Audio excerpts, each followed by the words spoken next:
Nagawa ko na to dati, pero bakit hindi natin gawin ulit para mas madami ang makapanood? Ito na pangdagdag negosyo mo, siguradong ubos agad. Last year kasi may ginawa akong cheese sticks na pang negosyo. Bakit hindi natin gawin ulit yung mas klaro, no? Bowl muna para hindi magasgasan yung kawali natin. All-purpose na harina, 1/2 cup. 1/2 cup rin na cheese powder. Ito yung gamit ko, nabibili lang sa grocery. 2 kutsarang asukal. Pwede yung puti ha. Panghuli, 1 tasang tubig. Yun lang lahat. Tapos ukayin. Yan yung sinasabi ko na para hindi magasgasan yung kawali. Yan halong-halo na agad. At ilipat na natin sa kawali. Yan, tilok. At sindihan ng apoy sa sobrang hina lang para hindi masunog ba. At ukayin para hindi magbuo-buo. Sobrang bilis lang nito. Yan nagsisimula ng lumapot. Yan, malapit na to Wag lang natin hintuan sa pag-ukay, no? Dahan-dahan lang para hindi tayo mangalay. Yan, naging paste na, no? Pero medyo basa pa, so ukayin pa natin. Pag ito, okay na kasi medyo mag-dry pa ito mamaya pag malamig na. Patayin na yung apoy. Nakapatay na yung apoy, no? Pwede na to. Pero may cheese akong tira-tira dito. Lagyan na natin. Optional lang naman to. Kung wala kang cheese, okay lang, wag na lagyan. Diba? Tapos ukayin.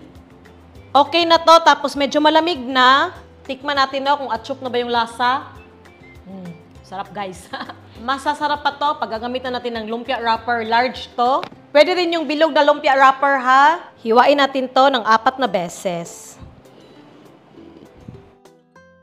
Kuha tayo konti. Ganyan lang Lagay natin dito sa lumpia wrapper tapos i-flat. Ganyan lang kanipis Hindi ko sinali sa gilid ha. Lukutin muna natin to. Tapos fold sa gilid. And then lukutin ulit. We're good.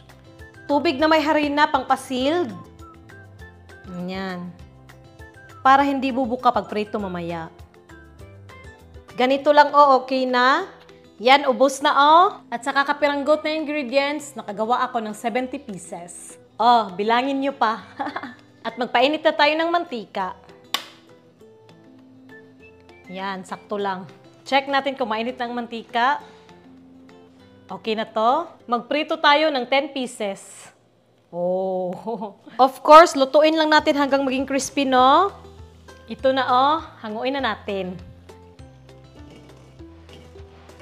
Yan, 10 lang muna, no? Tapos may 60 pieces pa na naiwan. Yung sauce, ketchup at mayonnaise lang, ihalo natin. Okay. Subukan natin, no? Ay, hilaw pala. Ito pala, guys. Wala mo na sauce. Guys, sobrang sarap. Yan, magugustuhan talaga ito ng mga customers nyo.